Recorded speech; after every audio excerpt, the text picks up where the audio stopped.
Hola. All right. So, you guys been doing this a long time today, huh? Yes, we have. How's the press treating you?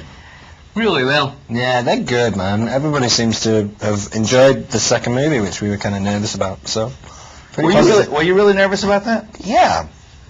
I mean, after what happened with the first movie, you just want the same reaction, if not better, you know. So it's been good. Everyone said that they enjoyed it. After each interview, we always ask someone off camera, you know, so what do you think, man? What do you think? Because in these interviews, you might not get the truth, but everyone's been cool, hasn't it? What? Yeah.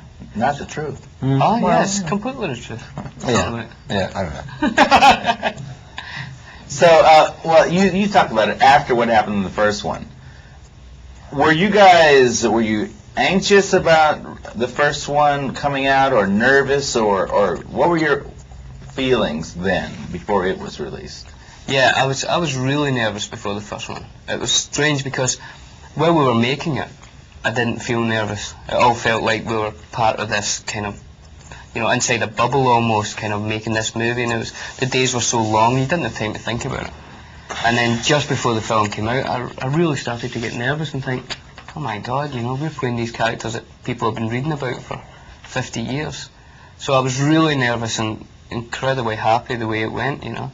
So it's a different sort of kind of pressure this time. Now it's like, can we match the first one? Will people like it as much?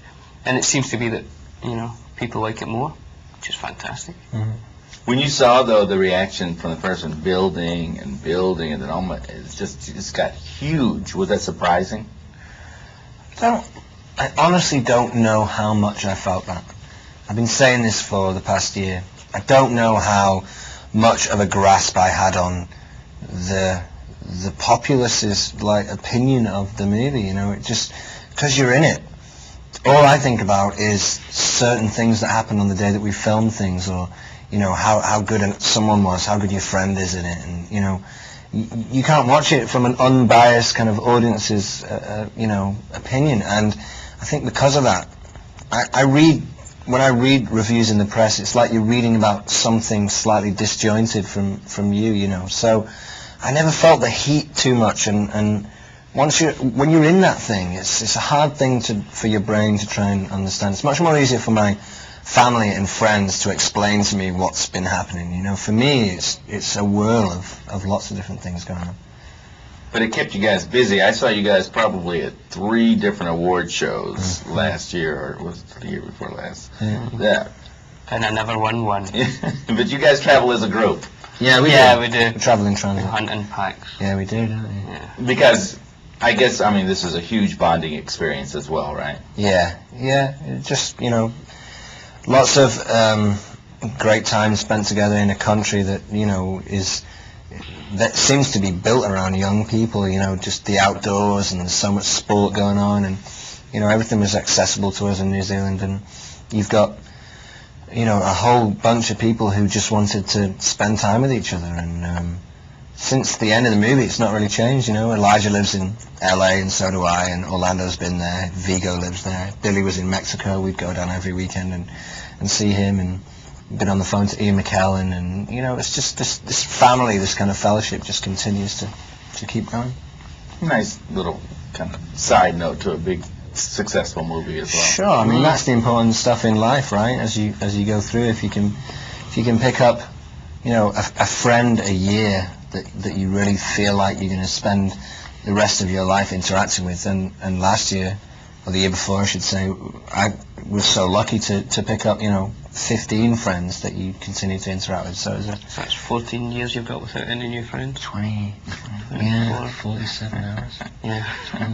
12 hours until I find my next friend. Yeah, at least. Could be that. Well, let's hope so. Could be. Yeah. Let's talk about now this one. When you're shooting this one, how much time did you guys spend in the tree?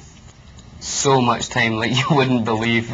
They built an animatronic tree that was 18 foot high, and you could climb on it, and it had branches with hands at the end, as you know from the movie, and myself and Dom would sit in these hands quite a lot, but it would move around, you know, so you'd be at ground level and it would sweep up to its face, up to Treebeard's face, so you'd be 18 feet up in the air, so you had to be harnessed in.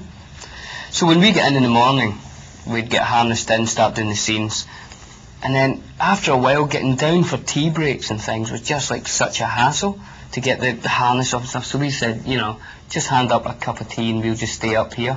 So the studio would empty, and it would just be me, Dom and Treebeard in this huge warehouse studio, just sitting talking to each other until people, you know, decided to come back. So it was, we would spend 15 hours, 14 hours up a tree every day. Good times. Yeah. And the tree moved? Yeah. Had a walking motion, didn't actually have legs, couldn't actually propel itself forward, but it could do the kind of knee joint and the hip joint movement of, you know, this kind of thing. And we're sat up here, so his arms would move and we'd be lolling around, and it was, you had to really hang on, didn't you? Otherwise you'd fall. Yeah, you can move. And did you guys at that point have any idea what was going on the other shoots? We would have monitors where we would go around and see what we'd previously shot. And there'd be a small monitor of Elijah and Sean and Andy Serkis, and then another monitor of Vigo doing a scene, you know. And Pete would come in and we'd say, how's it going over there? And he'd tell us, and then he'd stay with us for an hour and he'd go off and do stuff. So we were always in contact. And at night we'd all go for dinners if we were in the same part of New Zealand and catch up. But that was a strange time to, you know, to be away from these people that we'd spent the whole first movie with, and, you know, to be off on our own was kind of weird. Because you guys were really kind of off on your own for most of this movie. Yeah. Yeah, I mean, in the start of this movie, we were with the orcs, you know, prisoners of war, and of course most of those orcs were stuntmen in these costumes, so we knew them really well. So we had a really good time during that period because, you know, we'd go with the stuntmen and spend all day with them, and they're really, really good fun. Yeah, they go hard. Yeah. They go crazy hard drinking. And then the Treebeard thing was the kind of surreal time of the shoot as I remember it. You know, it was all kind of quite comic, in fact. Not what we're doing on screen, but any time the cameras were off, you know, there's always something kind of weird going because you were stuck up this tree so long. So it was, yeah, it was a good time though.